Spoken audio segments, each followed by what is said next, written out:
De las 4 fuerzas fundamentales de la naturaleza, la gravedad es la más débil. Para poner de manifiesto la debilidad de la fuerza gravitatoria frente, por ejemplo, a la electrostática, pensemos que la acción de toda la masa de la Tierra, unos 6 billones de kilos, son los justitos para arrancar una manzana del árbol que se aguanta gracias a la fuerza electromagnética que mantiene unidos a unos cuantos átomos del tallo.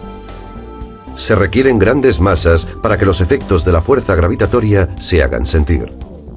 Y es que, según la fórmula establecida por Newton, la fuerza con que se atraen 2 cuerpos es directamente proporcional al producto de sus masas e inversamente proporcional al cuadrado de la distancia que las separa. Cuando, hacia el final del siglo XVII, Newton introdujo la ley de la gravitación universal, explicó cómo se atraían 2 cuerpos cualesquiera del universo, pero no pudo explicar el por qué lo hacían. Einstein, en su moderna teoría de la gravitación, plantea un posible modelo según el cual la presencia de una masa es capaz de alterar la naturaleza del espacio que la rodea. A pesar de todo, el tema de la gravitación sigue siendo objeto de intensa investigación por parte de la ciencia actual. Las leyes de la caída de los graves, estudiadas por Galileo Galilei, encontraron una justificación teórica precisa con la formulación de la ley de la gravitación universal por Isaac Newton. La atracción que 2 cuerpos ejercen entre sí es directamente proporcional al producto de sus masas e inversamente proporcional al cuadrado de la distancia que las separa. Esto supone que en el campo gravitatorio de la Tierra, los cuerpos recorren espacios cada vez mayores a lo largo de su caída. Por ejemplo, cuando se dispara una bala con un cañón, la acción de la gravedad a que está sometida hace que su trayectoria no sea rectilínea. Pero este fenómeno tiene limitaciones debido a que si disparásemos balas de cañón con velocidades iniciales cada vez mayores desde un monte altísimo, estas caerían cada vez más lejos hasta que su caída, al no encontrar suelo firme, se hiciese perpetua, es decir, las balas quedasen en órbita alrededor de la Tierra. Esta es la situación en que se encuentran los satélites artificiales y la Luna respecto de nuestro planeta, o los planetas respecto del Sol, y que fue descrita por Kepler con la formulación de las leyes que llevan su nombre. La determinación de la posición de los cuerpos celestes desde la Tierra se basa en el empleo de un sistema de coordenadas referido a una esfera de diámetro arbitrario. En esta esfera destacan el eje de giro de la Tierra, el corte del plano perpendicular a dicho eje llamado ecuador celeste, la vertical al punto de observación con el cénit y el nadir, la intersección entre el plano perpendicular a dicha vertical y la esfera denominada horizonte, y el plano meridiano que contiene los polos y el cénit del observador. El seguimiento de la posición de un cuerpo, por ejemplo de una estrella, desde la superficie terrestre, se lleva a cabo a lo largo del círculo horario y del círculo de declinación. En el caso específico del Sol, su movimiento aparente se verifica a lo largo de una trayectoria llamada eclíptica, comprendida entre los círculos de los trópicos e inclinada respecto del ecuador.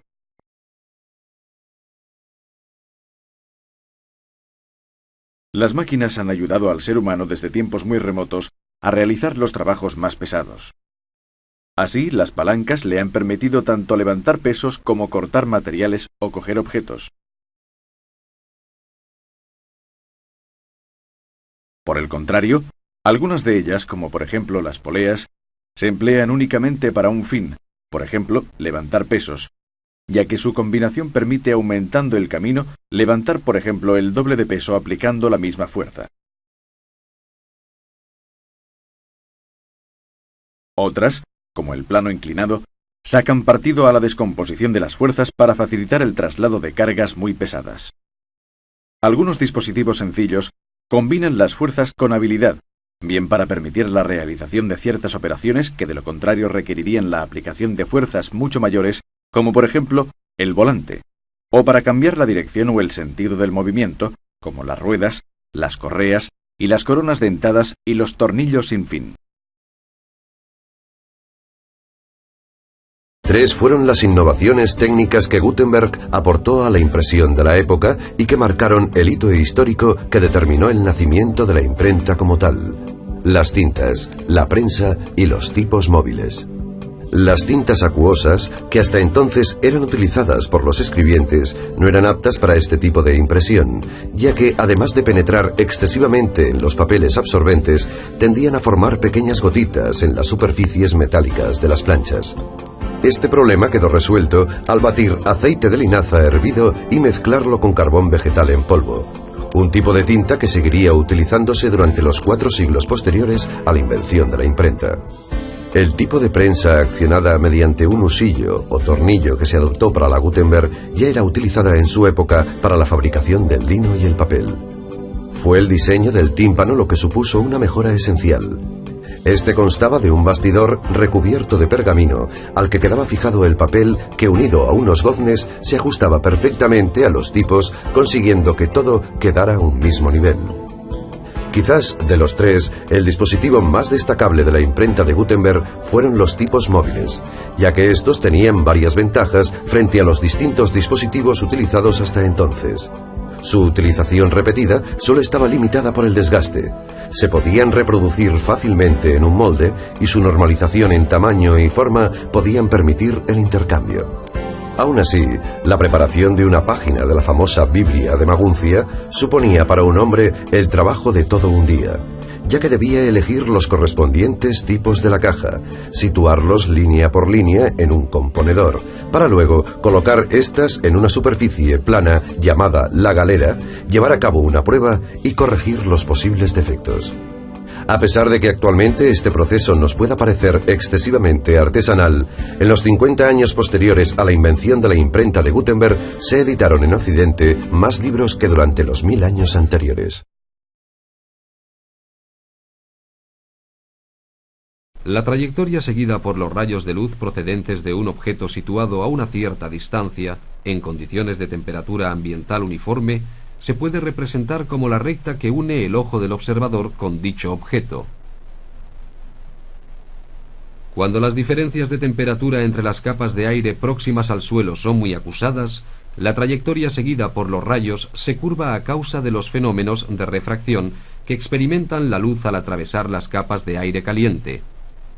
Así tiene lugar, por la prolongación de los rayos por el ojo humano, la aparición de una imagen virtual e invertida conocida como espejismo.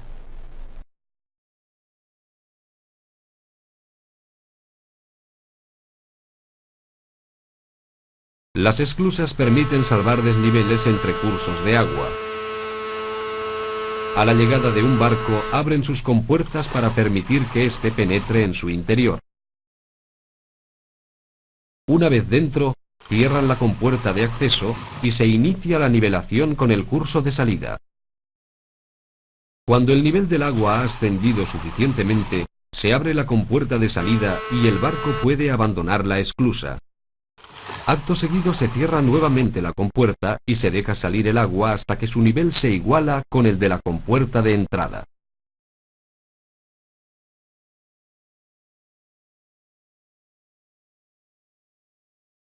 Cuando se descuelga el auricular de un teléfono, se establece la comunicación con la centralita.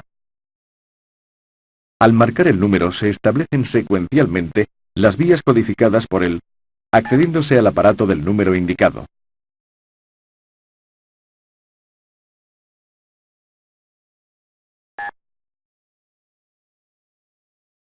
Al levantar el auricular, la voz captada por el micrófono se transmite hasta el auricular del otro comunicante.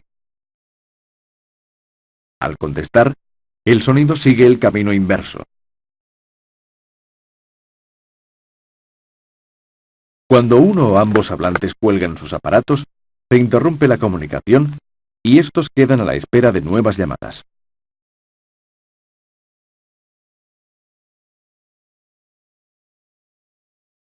La cerradura es un mecanismo de bloqueo formado por una pieza central en la que se inserta la llave.